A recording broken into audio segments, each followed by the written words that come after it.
Welcome.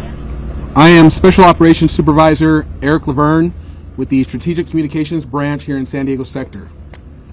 Today you will hear from San Diego Sector's Acting Chief Patrol Agent Jeff Stalnaker, followed by Lieutenant Colonel Tyrone Berrien, United States Marines, the Commanding Officer of Task Force Sapper, followed by Lieutenant Colonel Philip Mason, U.S. Army, the Commanding Officer of Task Force 716.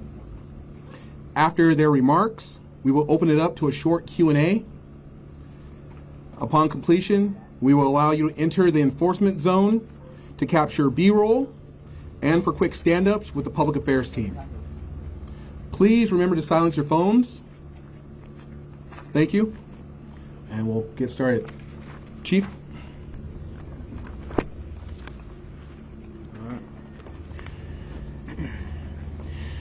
Good morning.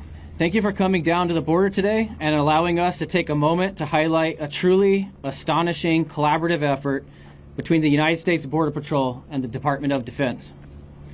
First off, I want to thank our Department of Defense partners for their assistance here in San Diego Sector. They have worked tirelessly around the clock since January in support of our mission to secure the border. What we see here behind us today is the result of a true whole-of-government effort. From the Marines laying down miles of concertina wire along the border infrastructure, to the soldiers manning our scope trucks and remote video surveillance cameras 24/7. This is an all-hands-on-deck type situation, and everyone has risen to the challenge.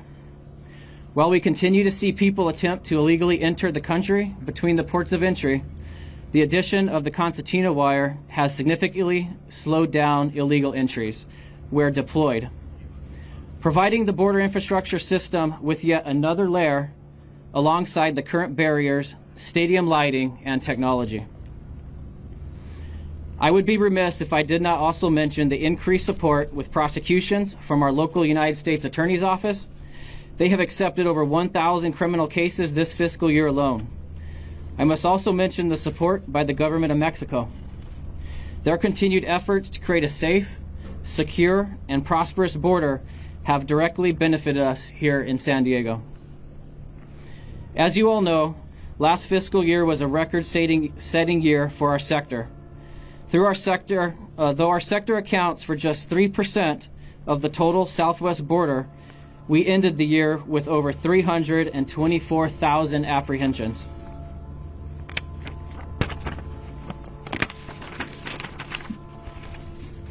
This was a level of activity we had not seen in over 2 decades. The efforts by our partners, along with our current enforcement posture, have led to a significant decrease in the illegal entries here in San Diego Sector. Almost halfway through the current fiscal year, we have apprehended just over 43,000 illegal aliens. That is over a 70% decrease from the same time last year. To say there has been a dramatic change would be an understatement. In closing, let me be perfectly clear. The border is closed. If you cross illegally here in San Diego Sector, you will face consequences. There is no more catch and release. We will leverage all legal authorities and take every reasonable step to ensure illegal aliens are placed in detention and removed from the country. Border security is national security. Border security is why we exist. Our mission is simple: to protect America and our fellow citizens. This mission will define every action we take, every goal we set for ourselves, and every resource we spend. Thank you. Chief, would you mind spelling your name, please? Yes. Jeffrey, last name Stalnaker. Thank you.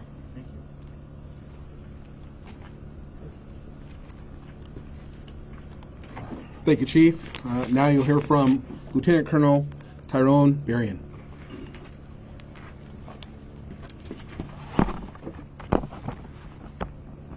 Good morning, ladies and gentlemen. Thank you for joining us today. Agent Laverne, Chief Patrol Agent Stalnaker, thank you for the opportunity to speak to the work that the Marines and sailors are doing here at the southern border alongside the U.S. Border Patrol.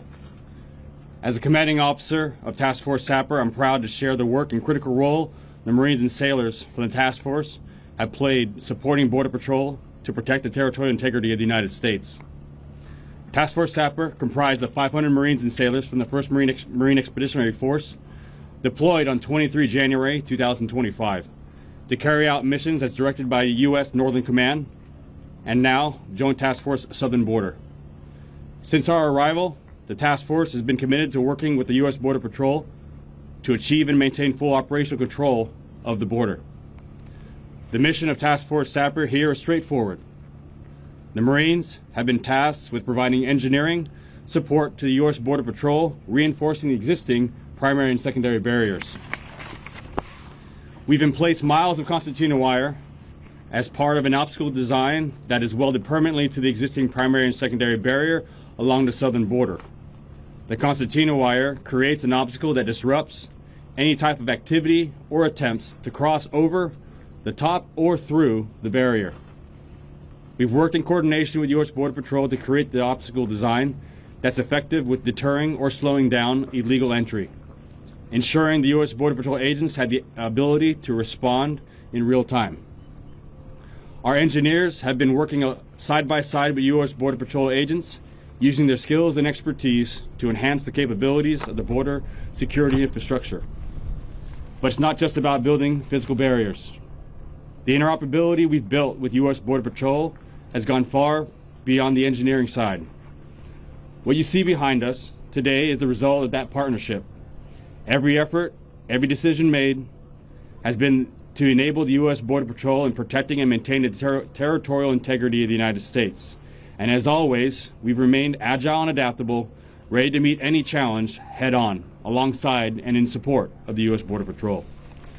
To the Marines and sailors from Task Force Sapper that have worked tirelessly to accomplish the mission, I am proud of all of your work. You have consistently demonstrated professionalism in your craft. Know that your efforts play a big role in protecting the territorial integrity of the United States. The task force will continue to work alongside U.S. Border Patrol to carry out the mission as directed by the U.S. Northern Command and the JTF, Joint Task Force Southern Border. Thank you, and set for Fidelis. Yes, my last name is B-A-R-R-I-O-N. And the task force name, can you clarify spelling? Task Force Southern Border, or mine, Sapper, is S-A-P-P-E-R. Thank you, sir. Yep.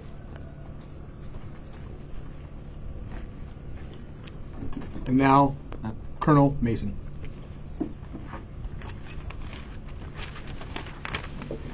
Good morning. I'm Lieutenant Colonel Philip Mason, Task Force 716 Commander. I appreciate the opportunity to speak with you today about our partnership with the U.S. Border Patrol. As Chief Patrol Agent Stallnacker mentioned, the interoperability between Task Force 716 and our Border Patrol partners has been instrumental in rapidly building our capacity to assist in securing the nation's southern border. Securing the border remains a top priority for the Department of Defense and our task force, along with Task Force Griffin. Since January 25th, the soldiers of my task force have been conducting surveillance and monitoring operations in direct support of U.S. Border Patrol in the maritime and land domain. Every day, our soldiers work tirelessly to detect and report illegal crossings and enabling a swift response from our Border Patrol counterparts. These efforts directly contribute to Border Patrol's ability to maintain a secure and effective operational presence and demonstrates the strength of interagency cooperation. By providing these capabilities, DoD personnel are able to enable Border Patrol agents to focus on frontline enforcement, filling critical gaps that previously posed vulnerabilities to our border security. Together, we are committed to adapting to an evolving security landscape and responding to emerging threats. The soldiers of Task Force 716 stand ready to protect the territorial integrity of the United States and assist the Department of Homeland Security in achieving full operational control of the southern border. This mission will define every action we take, every goal we set, and every resource we dedicate. Because protecting America is not just our duty, it is our purpose. Overall, I continue to be impressed with the soldiers of my task force and the integration and the efforts of U.S. Border Patrol to increase our proficiency in this area, along with the great work that they are doing every day to defend our country and secure our borders. Thank you.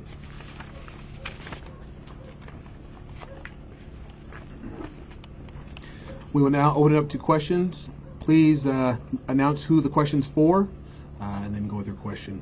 Chief Stallnecker. Chief, good morning. Chief Gregory from Los Angeles. Two things. How many miles of concertina wire have been dispersed, and how would you characterize this relationship with DOD? Is this unprecedented for the Border Patrol, or is this unusual in any way? So first of all, we have over 6 miles of concertina wire that's been deployed here, both on our primary and secondary border, which has tremendously helped us not only to deter, hopefully, migrants from illegally entering the United States, but to also hopefully point them towards the direction of a safer entry into the United States, which would be at the port of entry. Our partnerships with DOD, this is not anything that's new. We have been working with DOD for many, many years. But we are very grateful to have them here in this capacity, helping us out to secure the border here in San Diego. Is it on a level that you've not seen before? I know you've worked with them before, but it Right. seems like the buildup here was that this is kind of unprecedented. So the amount of personnel, DOD personnel that we have here, the amount of soldiers we have here is a large number, a number that I haven't experienced in my career. However, they have a lot of work that they're doing for us, helping us out, secure the border. San Diego sector, fiscal year to date, is the most busiest sector in the country. So having the amount of personnel here assisting us kind of aligns with that for being the busiest sector in the country. Thanks, sir. Given the 3 migrant deaths in the Otay Mountains just this past week, do you think these added enforcements are pushing migrants to take more dangerous routes? So we are not the ones that coordinate their route that they take. We have had migrants that enter the San Diego sector area responsibility throughout the 60 miles that we have. So it's not uncommon that we have experienced migrants illegally enter in that area. So is it a result of this? I don't know. I'm not the one that helps coordinate that. It is not uncommon, though, for them to cross in that area. Have we also seen an increase in maritime operations, more human smuggling on our waters? So the number on the water has gradually increased. We do anticipate that as we continue to lock down the border here and secure it, we will most likely see a greater increase on the maritime environment. And we are looking at levels that we've seen in the 2023 timeframe, which are higher than normal. Chief, what is the plan this administration? Militarize more in this part of the border? Establish some bases in this area? Currently, you see that DOD is here working and helping us. They are a force multiplier for us. They're assisting us not only put up concertina wire, but also deployed to help us monitor in a detection and monitoring mission. And what that means is they're assisting us at what we call our common operating picture. It's like an operations center where our feeds from cameras go back towards. So they monitor like televisions and computer screens that we have fed from the border to assist us in that capacity. So they are out here working and assisting us. Chief, if you give us a number between CBP and DOD personnel, how many would that be? Out here working. So we have a little over 1,900 agents here in San Diego sector, and a total deployment of DOD personnel is about 750. Chief, can you talk about the concertina wire? Specifically, how is it used as a deterrent? Just simply seeing that it's there. It's not easy to cross, number one. You have an 18-foot barrier as your primary, a 30-foot barrier as your secondary. That border infrastructure system that we have here is built to hopefully deny and prevent people from crossing. And this added concertina wire to it reinforces it, hopefully makes it more difficult for them to cross, but ideally it deters them from crossing and prevents them from crossing. Again, we would rather have them enter at a port of entry where it's much safer, and hopefully this guides them in that direction. Is it possible right now to enter at a port of entry? If they present themselves and obtain the proper documentation to enter the country, yes. That's probably a question you should ask Office of Field Operations. Have there been people crossing that way? Have there been people coming to the port of entry and being allowed entry in the last, since Trump was elected, that are seeking asylum? So I don't work at the port of entry. I'd be talking on behalf of them, which I shouldn't do. I think those questions are best for the Office of Field Operations. Chief, could you specify the catches of where do you send them right now? You said the Right, so catch and release has ended. That is no longer happening. Anyone who is apprehended here on the border is being taken to our central processing center. Their checks are ran, biometrics are collected. Should they have some sort of criminal history, then we'll present them to the United States Attorney's Office to be prosecuted for that, whatever they have done. And from there, once we get them back, they'll be removed from the United States. Is there any possibility that this is going to expand even further than what it is? Like, are they going to deploy more troops here? Do you guys know? And if so, when is that going to happen? And then also, are you guys very limited in what you're able to do or how you're able to engage?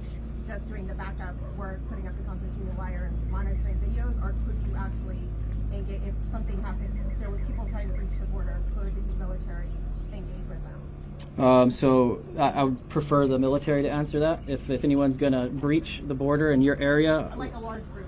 Like okay. Now, you mean just cross illegally, or are you talking about something more significant? November 2018, the big Okay. I'm sorry. I could answer. I thought you meant a more. I'd like to hear both. Okay. So at this point, it's our job to apprehend the individuals that come across. Right now, I believe their mission is just to detect and monitor if someone comes across. So they would call us, inform us that someone has crossed, and then we would respond and handle that situation. Hi. Chief, question Oh, about that. yes, for a second. You mentioned before that for those that are coming in the country illegally, there will be consequences. Can you further explain what those consequences mean? Yes, so entering the country, obviously, it is illegal between the ports of entry. So there have been laws established for many, many, many years that if you enter the country illegally, you will be removed, or if you enter and you have criminal history, there's a different process for that. Again, we would notify the United States Attorney and see if they would accept a prosecution for something that they've done. For example, that they have something that they may have done would be have done something unfortunately to children or to women, and they've been caught and have served time previously for that, and then they re-enter, or they're deported and re-enter, so they would be processed accordingly with us. Again, presented to the United States Attorney's Office, and then the judge would determine whether to convict, and if they're convicted, they would seek jail time, and then after that, we would remove them from the United States. You mentioned that 1,000 cases have been referred to the Canadian office.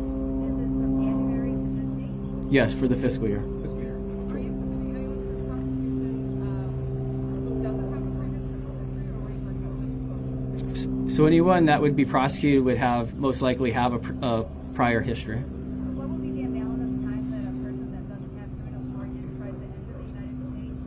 How many hours or days does it take to get them back? So if with no history like that, you're looking at approximately 3 to 5 days.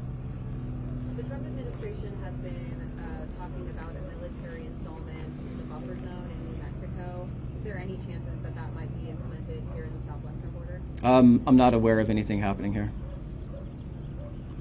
Can you provide some specific examples since the wire has gone up, whether or not people have attempted to either dismantle the wire or try to cross?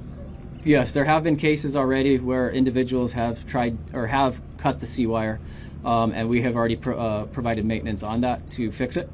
Yes. How often does that happen? I don't have a time frame of how often that happens. What's the cost of this? I don't have a cost associated. I'm not sure how much concertina wire runs. Chief, the P8 aerial observations are happening in pretty regular frequency now along Texas, Arizona. Are you using that same sort of technology here, that aerial surveillance?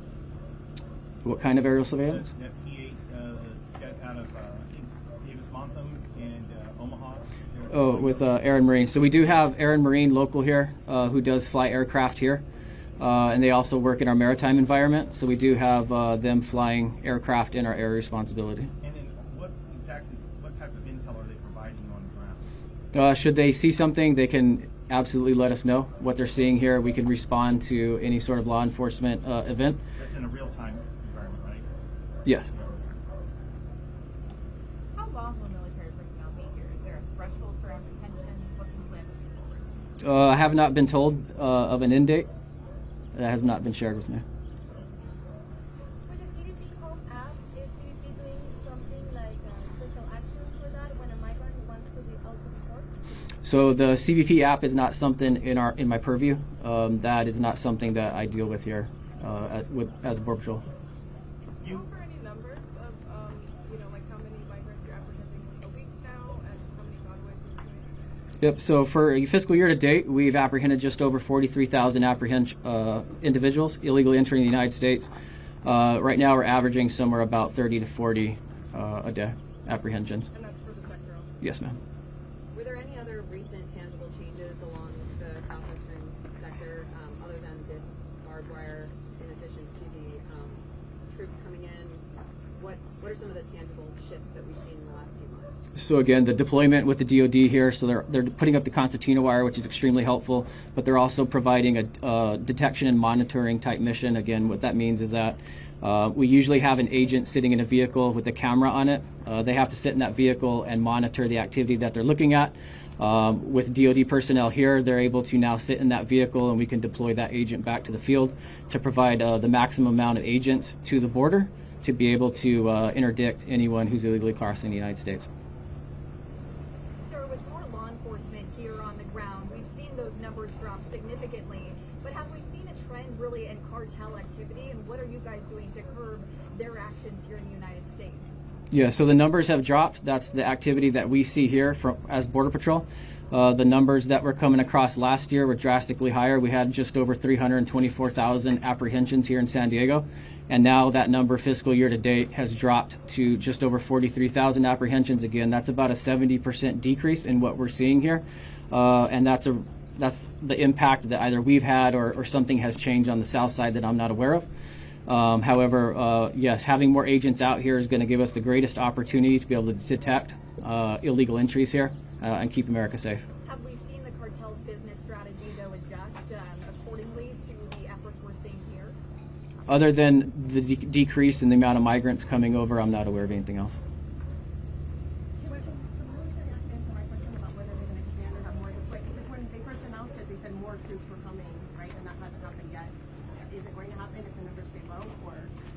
You would have to ask JTF Southern Border that as far as future troop deployments. What is the difference between now and then for the collaboration between Mexican authorities then and now?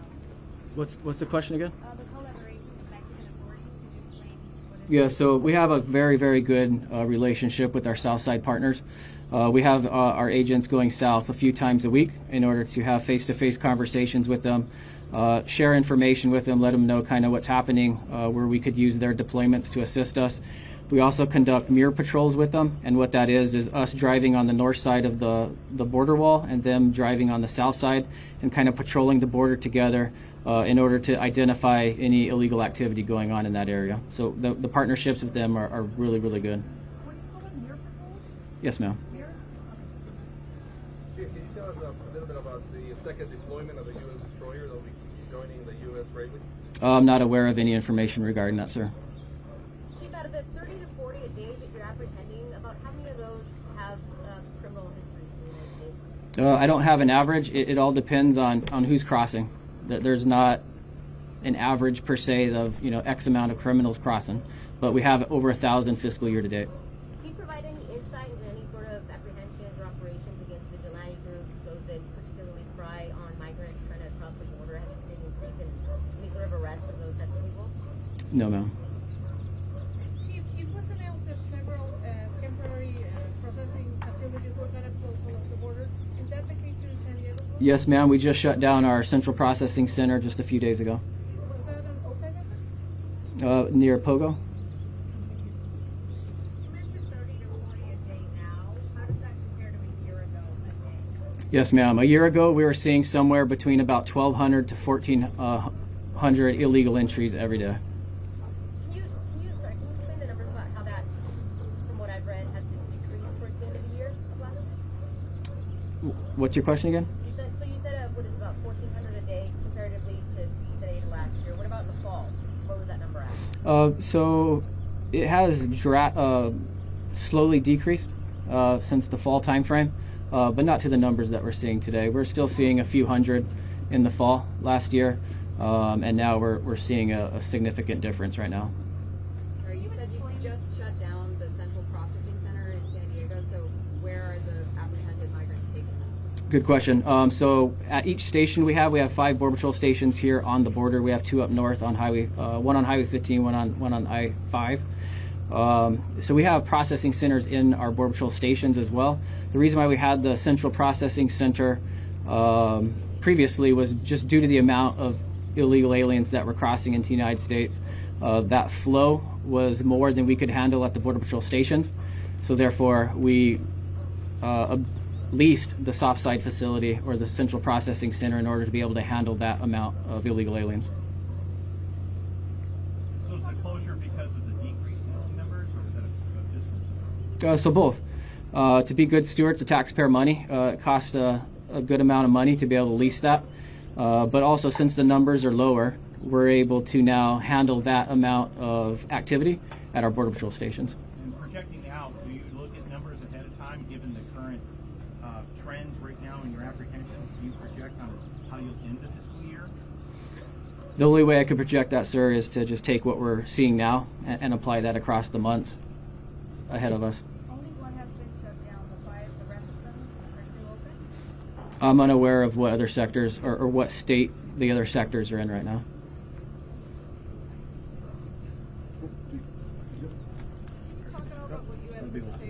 That'll be the last question for us.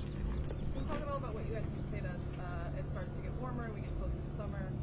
Is that still, a high season in your anticipation? Of course, right. As it gets warmer, it's difficult for individuals to walk through the desert. A lot of these illegal aliens don't travel with enough water or food to make it through. So yes, it's a huge concern. And it will always be a concern as the weather gets warmer, just as it's a concern now. Last week when we had freezing temperatures out in the East Desert, up in the mountains, when we had the weather that blew in.